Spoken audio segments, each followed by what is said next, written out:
Hope you are well. I am well. A little bit under the weather, only because, let's see, I ran about 1,000 foot of PVC. I'm now, this morning I put in hose bibs and glued up this morning. I still have some glue on me. I hate PVC glue. And then yesterday was a ton of concrete work. I helped pour, we had to pour 30 yards. I'm guessing 30 yards, 35 yards. Now out in the heat too. You do a fabulous, thanks guys, thanks. I'm an old country boy. I like to get out and, I like to work my body. I don't like to sit behind desks. I have a hard time sitting, But I have been following you since 2013. Yeah, thank you. Love you. From the UK. Since I noticed what looked like a teeny mole and has now grown to a 3.5 centimeter keloid on my left scapula and looks like a butterfly. It's grown more in the last 4 years. This afternoon I saw a plastic surgeon and they have suggested I have intrakeloid surgery followed by steroid injections. Yeah, let's follow you up and let's just keep... there's no rhythm for curative values here. And so the same thing, you just got to open up your lymph system and move that lymph system, whether it's the keloids or whatever you're dealing with there. It's just common lymph stagnation. And so you'll open that up. If you want to have it removed, you can. But again, get yourself opened up because you'll scar a little bit. Or go to, what's her name? Pimple Popper. She says the keloids form in chest and back areas as there is less blood supply. I have been listed for surgery in 4 to 6 months' time.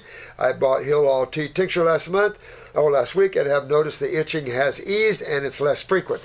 Yeah, you really want to get your kidneys filtering. Just the same thing as all of us. Get your kidneys filtering, get the lymphatic system moving, get the adrenals up there so your blood pressure, you want blood pressure of 120. Top number 120. Bottom number, diastolic, you don't want over 65, really, 60 to 70, coming down a little bit. You don't want too low either.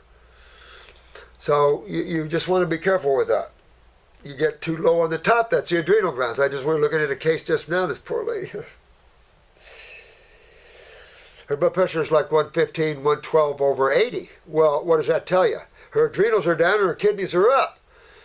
So I got to give her something for the adrenals to get them up, but I can't. I got to be careful with the kidneys because she's tumors all through her. So we got to just yeah.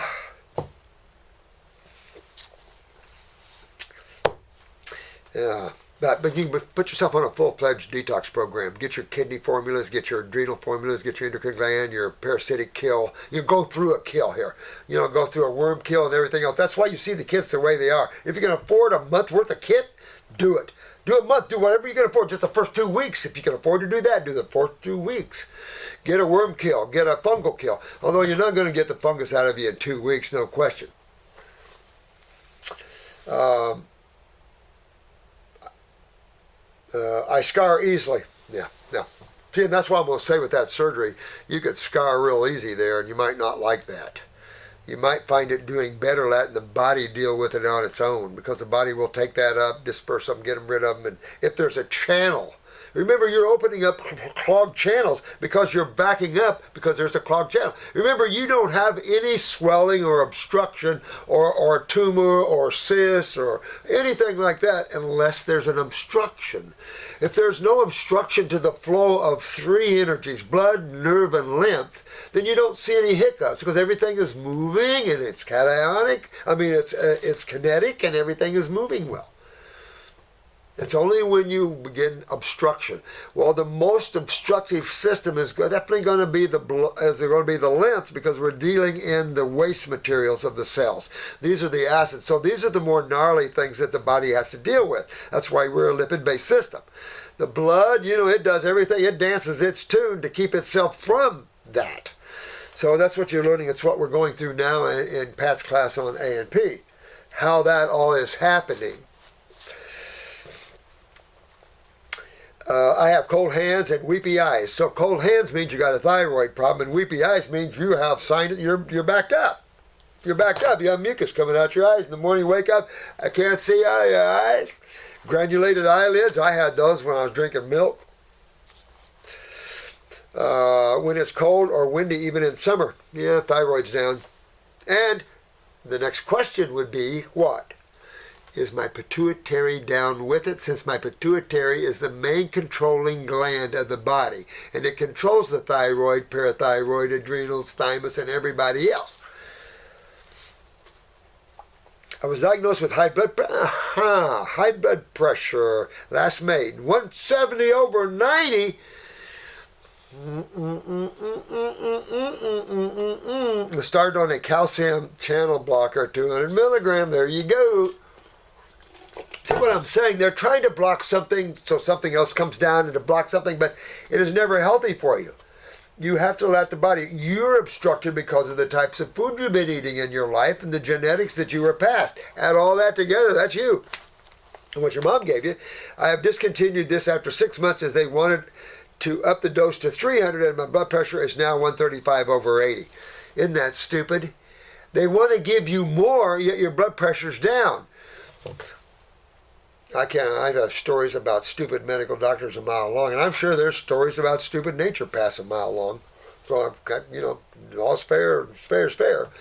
But 135 over 80. So 135 is your adrenal glands and 80 is your kidneys. I'm not worried about your adrenal glands right now because the kidneys can force those. I want that bottom number first to go down. I need the kidneys to work first. That'll pull the adrenals down and everybody else. But I can't work the adrenals if the kidneys are sitting there going, no, I'm not budging. No one else is going to budge either. So those are the kidneys. You go, well, come on, babies, come on. We can do it. Exactly.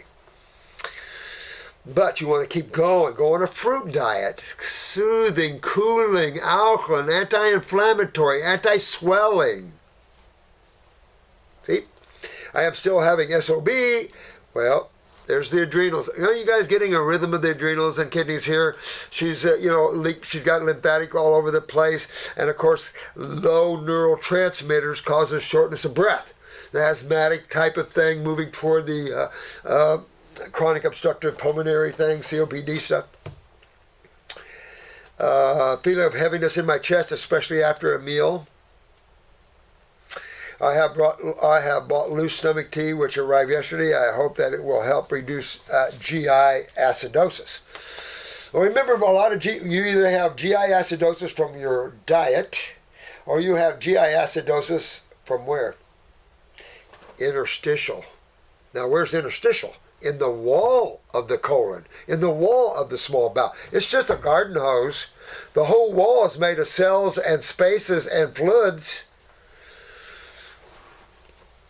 So, a lot of people get the mucoid plaque on there, and Dr. Jensen wrote volumes on the mucoid plaque, pictures out the butt, literally.